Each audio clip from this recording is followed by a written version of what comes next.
I'm back with Welcome to Cali Part 2. So pretty much when I first arrived to Cali, the atmosphere was so different. Like, I felt so comfortable because not that it was just brown people, but it's mixed color. Like, it's lighter than me, my color, all the way to chocolate brown. And it made me more comfortable. I'm like, okay, this is what I'm talking about, because it's hard to be racist in a place with so many brown people. I mean, you just used to brown people, you know. And then I saw a lot of mixed friends. Like, you'll see chocolate brown with my color. But in Medellin, I didn't really see that. I haven't been in the mountains and in the hood, so I don't know how it is in those areas. I'm only talking about those tourist areas that many travelers go to, like La Reles, Poblado. You don't really see too many brown people, and you definitely don't see them hand in hand with lighter people like my color or lighter than me. So to see that, it was like little kids that had like the afro, curly afro, in Medellin. It was like all the kids have like that straight hair, a long straight hair, light colored, where I was in Medellin. In Cali, you just see everybody, and it was like they're friends, they hang out, they talk, they work together. You see more brown people working in the stores, not just working in the back as the cook. You see more black managers when you go to stores, when you go to phone stores, it's brown people. And I'm like, this is what I'm talking about. The only thing was, again, like I said in Welcome to Cali Part 1, was that it's just a little bit, it just was it looked a little hood at first. And it was like, I felt a little more scared and nervous in Cali than I did in La Reles in Medellin. But in Medellin, people were getting robbed. It was mainly Blanco people, white people, who were getting robbed at the hostels and stuff like that. They would get robbed at banks. They would get robbed, walking down the street. And it confused me because I'm like, okay, the people in Medellin, in those white, more suburban areas, they look up to white people. So I didn't understand why they were getting robbed, because I'm like, okay, y'all treat them better. Y'all look up to them. Y'all think y'all are them, but yet you rob them. I guess they just feel like brown people don't have no money. I don't know, but I know from all the black expats that I've met, none of us have ever gotten robbed or even attacked or even harmed, because everybody think, one, we're Colombian, and two, I guess they feel like we don't have no money to be robbed. I really don't know. Except for one guy, he got drunk at a bar and the people robbed him, but he was just dumb anyway. Like, he was always getting drunk and doing something crazy. That was the only black person I knew that I know of who has gotten robbed or harmed in Colombia. In Cali, it's different because people are brown. So crime is just crime. It's not like black on light or light on, brown. Everybody's just mixed together. So if it's just going to be a rob you, they're just going to rob you. It doesn't matter if you're brown or light or whatever. But I didn't have any issues, thank God. I was nervous through my whole trip, mainly in the taxis, not really walking around, but just in the taxis and the Ubers. That was like the most annoying thing of my trip, because I don't speak Spanish, and again, they're gonna assume you're Colombian, so they're gonna turn around and be like blah, blah, blah, blah, blah, blah, blah, blah. And you're just like, oh God, do I have to tell them solo inglés again? Do I have to tell them no español? Like, I'm like, oh God. So, sometimes I just try to play it off, but they know I don't know what I'm saying.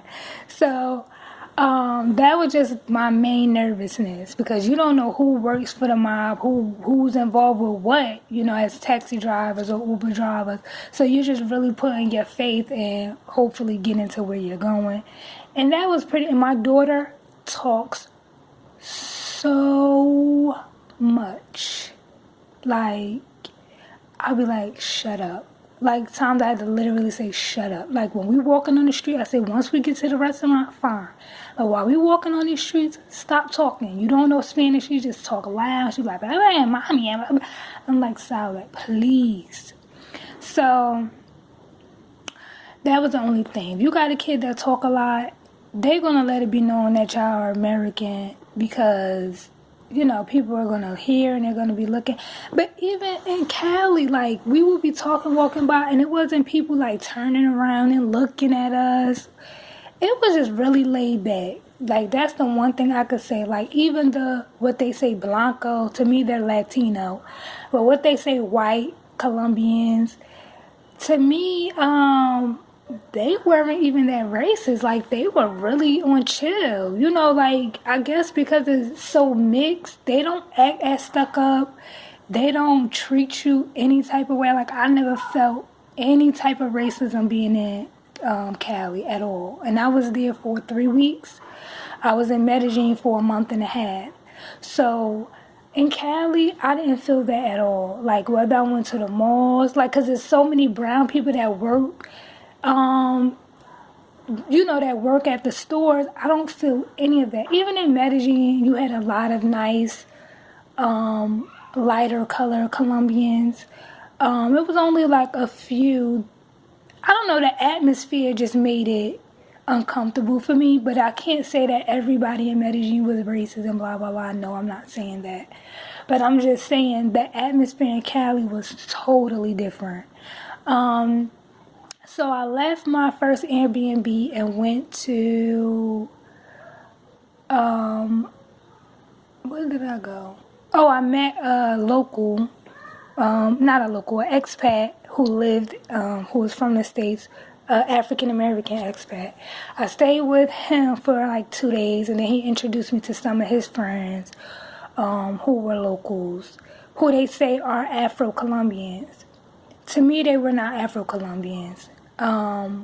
They were like my color, and they were like more like what we see Spanish people in the States, how they look like. They look Latino.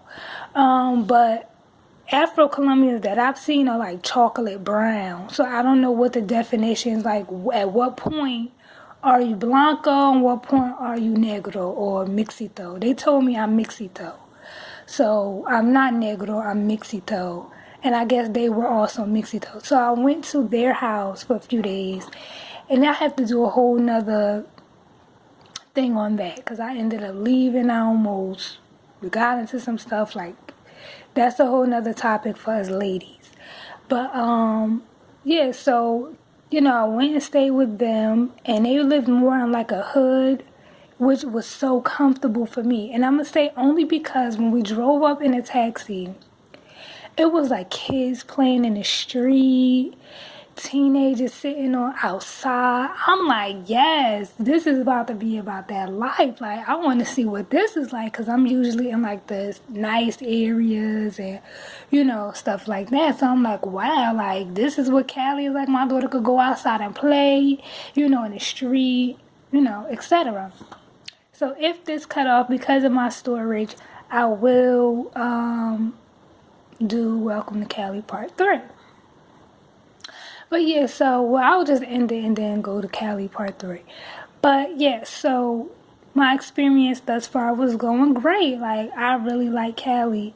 It's so welcoming, it's so comfortable, and it's not, Colombia is not like a third world country at all to me. Even though the money is less than the US dollar, they have American companies all throughout Colombia. So I will be getting to that later. So check out my next video. Welcome to Cali Part 3.